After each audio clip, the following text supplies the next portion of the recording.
क्या सिंध में पहले लगाने का कोई फ़ायदा हुआ, या सिंध में बेहतर बीज मुहैया किया गया, या बीज जो अच्छे वाला था वो ज़्यादा वहाँ सिंध में चला गया है, या जर्मिनेशन के इश्यूज़ पंजाब में नज़र आ रहे हैं और सिंध में उसके मुकाबले में कम जर्मिनेशन के इश्यूज़ आ रहे हैं। तो ये क्या वहाँ पे जो ज़मीन की तैयारी थी वो बेहतर हुई थी? तो ये तमाम अवामिल जो हैं, या बीमारियों का जो तदारुक है, या जर्मिनेशन, या जो वेजी इंडेक्स हम निकाल रहे हैं NDVI के लिहाज से निकाल रहे हैं चीज़ों को, तो ये तमाम जो एग्रीकल्चर से जुड़े हुए लोग हैं उनके लिए और हमारे ख़ुसूसन हुकूमती और पॉलिसी साज इदारों को देखना चाहिए कि क्या वजह है। पेस्टिसाइड इस्तेमाल हुआ है, उसमें अब GMO भी है, आपको पता है GMO भी है, प्लस पेस्टिसाइड जो इस्तेमाल हुआ है उससे ये देखा गया कि पिछले 10 साल से वहाँ पे जो बच्चों के अंदर कैंसर है वो बहुत फैला है। तो पेस्टिसाइड का और दरियाओं में वो सैराब किया जाता है और उसके जो जहरीले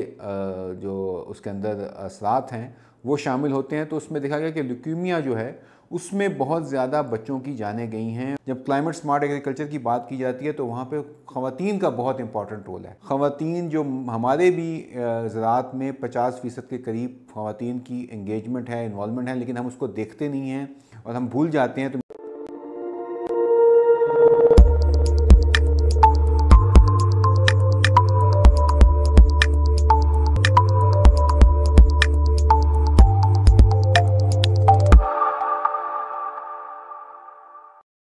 जी बिस्मिल्लाहिर्रहमानिर्रहीम, अस्सलाम वालेकुम जी। Welcome to your own show हम और हमारी ज़राअत, जिसमें बात होती है हमारे मुल्क के लोगों की। हम उन पॉलिसियों पे बात करते हैं जिसमें कि ख़ुसूसन तमाम तजारती जो हमारे शोबे हैं उन पे बात होती है, लेकिन ख़ुसूसी जो हमारा मकसद होता है वो ये होता है कि फ़ूड सिक्योरिटी, यानी कि जो कि अब एक नेशनल चैलेंज बन चुका है हमारे लिए और बाकी मुल्कों के लिए, दुनिया के लिए भी, उससे जुड़े हुए लोगों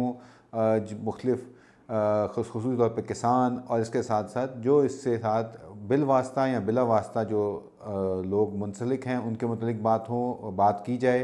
प्लस हम बात करते हैं कंज्यूमर्स की, उनके राइट्स की, और इस सिलसिले में जो उनके रिलेटेड मसाइल हैं, जो उनके लिए मौक़े हैं, ये तमाम चीज़ों के ऊपर बात होती है। तो जी आज का प्रोग्राम शुरू करते हैं, लेकिन प्रोग्राम शुरू करने से पहले आपसे दरख्वास्त है कि अगर आप इस प्रोग्राम में शामिल होना चाहते हैं तो आप हमारे इस चैनल को सब्सक्राइब भी कीजिए। इसके अलावा हमारे जितने भी सोशल मीडिया चैनल्स हैं,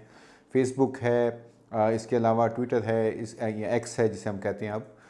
इसके साथ साथ इंस्टाग्राम, इन तमाम जगहों पर किसान मददगार हाजिर है आपकी खिदमत के लिए, आपकी आवाज़ बनकर। उनको सब्सक्राइब कीजिए और हमारी व्हाट्सएप कम्युनिटीज़ में भी शामिल होकर, और इसके साथ साथ आप हमारे जो किसान मददगार के नुमाइंदे हैं, कॉल सेंटर के ऊपर एग्री एडवाइज़र्स हैं, उनसे भी बात कर सकते हैं और हमारे नेटवर्क में शामिल हो सकते हैं। हमें बिल्कुल इस बारे में अंदाज़ा भी है, प्लस हमारी ख्वाहिश भी है कि हम आपके साथ मिल के एक बेहतर ये प्लेटफॉर्म के तौर पर काम कर सकें। तो जी प्रोग्राम का आगाज़ करते हैं जी। आज सबसे पहले हम जो शुरू से ही बात कर रहे हैं कि पाकिस्तान में डेटा ड्रिवन एग्रीकल्चर होना चाहिए, जैसे कि तमाम मुल्कों में होता है। जितने भी तरक्की याफ्ता हैं, चाहे वो एग्रीकल्चर उनकी मेन जो है सेक्टर है या नहीं है, लेकिन वो डेटा के ऊपर काम कर रहे होते हैं। तो डेटा की एक मिसाल हमने कहा कि आपके सामने रखी जाए कि अभी इस वक्त हो क्या रहा है। तो इस दफ़ा हमने ये देखा कि हमने अमेरिका का जो US डिपार्टमेंट ऑफ एग्रीकल्चर है उसकी वेबसाइट पे जाके देखा कि पाकिस्तान में जो सैटेलाइट डेटा यूज़ करके और NDVI और डेटा सैटेलाइट पॉइंट से कि क्या सिचुएशन चल रही है, अभी जो हमारी जो अभी रबी की फसलें हैं उनके ऊपर क्या असरात आ रहे हैं। तो पंजाब जो कि तकरीबन 70% हमारी गंदम की पैदावार सूबे से है, मुंसलिक है, और इसके मुकाबले में सिंध का हमने डेटा उठाया और हमने देखा कि उनकी जो 1 जनवरी को, यानी कि इस साल के आगाज़ में जो सिचुएशन थी वो क्या थी। तो अगर आपको नज़र आ रहा होगा कि इस वक्त जो सिचुएशन है, और इसको ज़रूर आप जहन में रखिएगा कि पिछले सीज़न में जब कपास या कॉटन की बात हो रही थी तो सिंध ने तमाम रिकॉर्ड ब्रेक कर दिए थे जो उसकी पैदावार हुई थी, और पंजाब में कदरें कम हुई थी। क्या वजह हो सकती है, इसका एनालिसिस हमारी टीम्स, हमारे रिसर्चर्स कर रहे हैं। लेकिन हमने कहा कि इस प्लेटफॉर्म को यहाँ किसान मददगार या कॉन्केव एग्री कैसे डेटा ड्रिवन एक फार्मिंग को प्रमोट करता है, तो उसका सिलसिला हमने शुरू किया। तो हमने कहा जी इस पे बात करते हैं, आपको बताते हैं कि अभी मंजरनामा क्या बन रहा है। मंजरनामा जी कह रहा है कि पंजाब दोनों साथ साथ, सिंध में थोड़ा पहले लग जाती है गंदम, लेकिन जो मियाद है वो बराबर है। उसमें देखा गया कि सिंध जो है वो तकरीबन 18% उनकी ज़्यादा जो बेहतर पैदावार नज़र आ रही है पिछले साल के मुकाबले में, या एवरेज जो होती है उसके मुकाबले में, आपको ये डेटा भी अभी नज़र आएगा स्क्रीन के ऊपर, जिसमें आप देखेंगे कि ये डेटा हमने डायरेक्ट जो है वो USDA की वेबसाइट से लिया है, जिसमें कि डेटा को स्टडी करके समझ ये आ रही है कि यार इसका मतलब है कि कुछ चैलेंजेस हैं जो क्लाइमेट स्मार्ट एग्रीकल्चर या क्लाइमेट चेंज का जो हम सिलसिला कह रहे हैं, या जो पिछले सालों के मुकाबले में इस साल ये कौन कौन से जो है अवामिल वो इसकी अफजाइश के ऊपर असरअंदाज हो सकते हैं। तो इस ज़राअत की इस अहम फसल जो कि वीट है, जिससे कि हमारे पूरा कह लें कि पाकिस्तान जुड़ा हुआ है, फूड सिक्योरिटी का बड़ा सीरियस उसके ऊपर मसले मसाइल हैं, उसको डेटा के साथ हम कैसे देखते हैं, तो ये आपको नज़र आ जाएगा कि अगर इसका मतलब ये हुआ कि कहीं ना कहीं गड़बड़ है, गड़बड़ को निशानदही डेटा से बहुत अच्छी तरह होती है। आपके सामने ये स्क्रीन पर नज़र आ रहा है। तो क्या सिंध में पहले लगाने का कोई फ़ायदा हुआ, या सिंध में बेहतर बीज मुहैया किया गया, या बीज जो अच्छे वाला था वो ज़्यादा वहाँ सिंध में चला गया है, या जर्मिनेशन के इश्यूज़ पंजाब में नज़र आ रहे हैं और सिंध में उसके मुकाबले में कम जर्मिनेशन के इश्यूज़ आ रहे हैं, तो ये क्या वहाँ पे जो ज़मीन की तैयारी थी वो बेहतर हुई थी। तो ये तमाम अवामिल जो हैं, या बीमारियों का जो तदारुक है, या जर्मिनेशन, या जो वेजी इंडेक्स हम निकाल रहे हैं NDVI के लिहाज से निकाल रहे हैं चीज़ों को, तो ये तमाम जो एग्रीकल्चर से जुड़े हुए लोग हैं उनके लिए और हमारे ख़ुसूसन हुकूमती और पॉलिसी साज इदारों को देखना चाहिए कि क्या वजह है कि पंजाब अभी थोड़ा पीछे है पिछले साल के मुकाबले में और सिंध आगे है। तो ये सिर्फ एक मिसाल थी कि अब आंखें बंद करके काम नहीं होगा, कि अगर हम कबूतर जो है बिल्ली को देख के आंखें बंद कर ले तो ये बिल्कुल नहीं चल सकता, ख़ुसूसन जब हम 25 करोड़ लोगों की आबादी वाला मुल्क हैं और हमारे चैलेंजेस हैं और इसके असरात आपको आने वाले दिनों में शदीद हो सकते हैं। तो मेरे ख्याल से अभी मिनिस्ट्री ऑफ एग्रीकल्चर सूबों की, FSCRD जैसे इदारे, और इसके साथ साथ मिनिस्ट्री ऑफ फूड सिक्योरिटी जो सी है उसको लेकर, और मिनिस्ट्री ऑफ IT और टेलीकॉम और साइंस एंड टेक्नोलॉजी, ये तमाम को, और इसके अलावा जो हमारे मुंसलिक इदारे हैं जैसे कि हमारा आप देखते हैं कि सपार्को जैसे इदारे हैं, इनको भी बड़ा अहम रोल है कि वो किस किस्म का बीज लगा है, कितना अच्छी क्वालिटी का बीज था, कहाँ कहाँ पे कोई मसले मसाइल आए हैं। तो ये तमाम चीज़ों को देख कर मेरे ख्याल से बात करनी चाहिए। तो मैं इस प्लेटफॉर्म के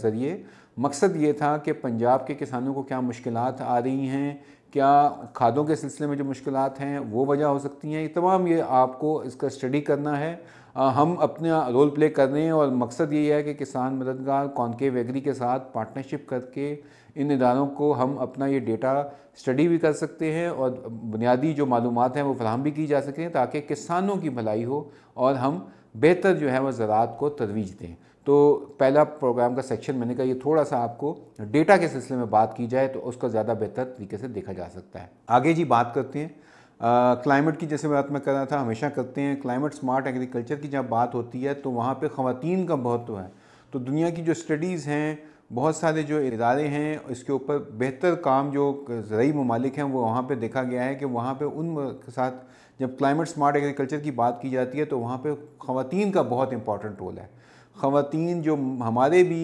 ज़राअत में 50% के करीब ख़वातीन की एंगेजमेंट है, इन्वॉल्वमेंट है, लेकिन हम उसको देखते नहीं हैं और हम भूल जाते हैं। तो मेरे ख्याल से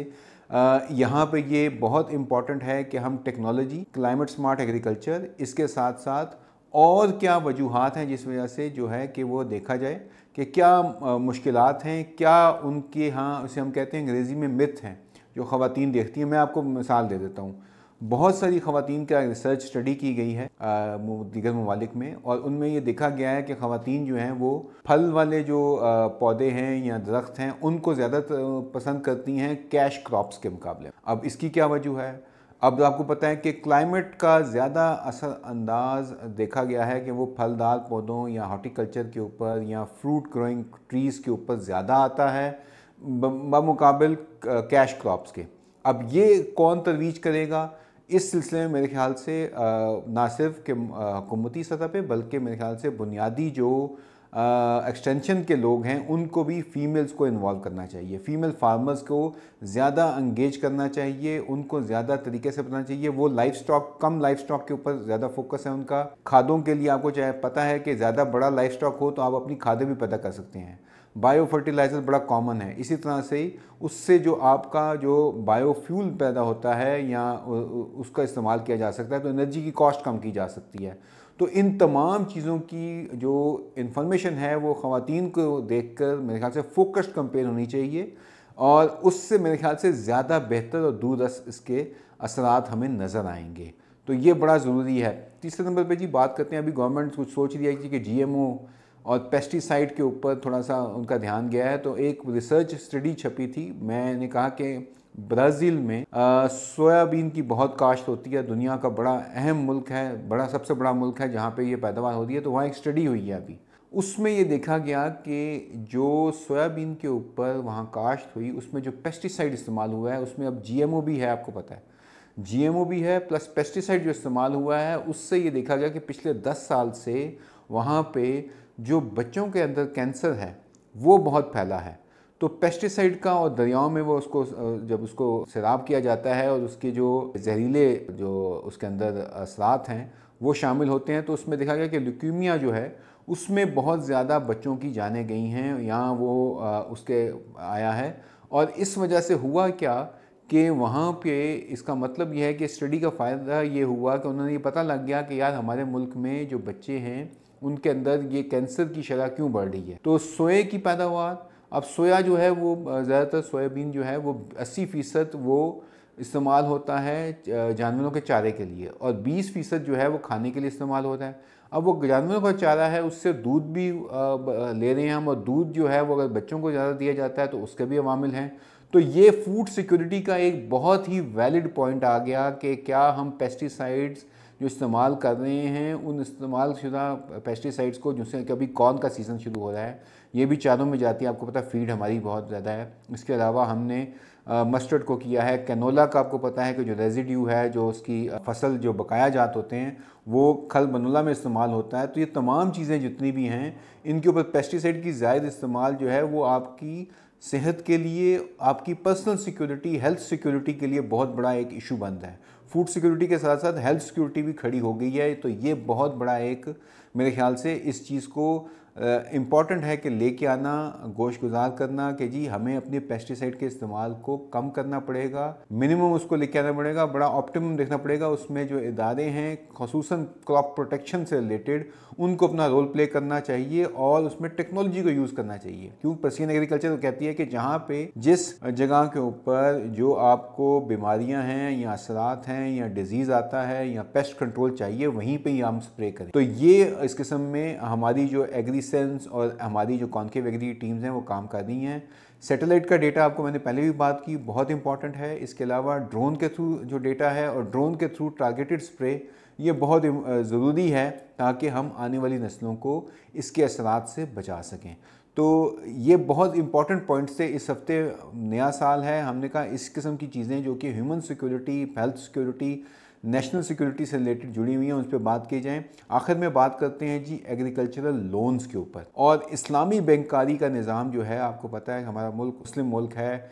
यहाँ के ऊपर जो बैंकारी निज़ाम है वो सूद पे बहुत बढ़ चुका है। एक हाल ये है कि हम इस्लामिक बैंकारी का निज़ाम ज़राअत के अंदर खुसूसन वो उसको अंदर लेके आएँ, और सबसे पहले तो ये करें कि जी कैश जो है वो हम लोन में फॉर्म में ना दें, बल्कि इस्लामी जो बैंकारी है उसके तहत, उसके रहनुमा असूलों के तहत हमें ये चाहिए कि हम अपने किसानों को जिस चीज़ के लिए वो लोन लें वो चीज़ मुहैया की जाए और बेहतर से बेहतरीन दी जाए। अगर वो फर्टिलाइज़र के लिए है तो फर्टिलाइज़र उसको उसी रेट पे मिलना चाहिए जो कि रेगुलेटरी रजीम के अंदर आता है, यानी कि जो डिफाइंड रोल है गवर्नमेंट जिसको लगाती है उस पर मिले। इसके साथ साथ अगर हमने उसके ऊपर देखना है कि अगर उसको ट्रैक्टर की ज़रूरत है, मशीनरी की ज़रूरत है, तो बजाय इसके कि उसको पैसे दिए जाएं कि वो अपने बच्चे की शादी कर दे और एक सब स्टैंडर्ड सोलर या मशीनरी ले ले, उसके मुकाबले में मेरे ख्याल से ज़रूरत समझ की है कि इस्लाम यही कहता है कि कैश का कोई कॉन्सेप्ट नहीं है। उसमें हमें क्या है कि जिस किस्म की जो ज़रूरत है वो ज़रूरत पूरी की जाए और उसको उस इस्लामी निज़ाम बैंकारी के थ्रू या शरीयत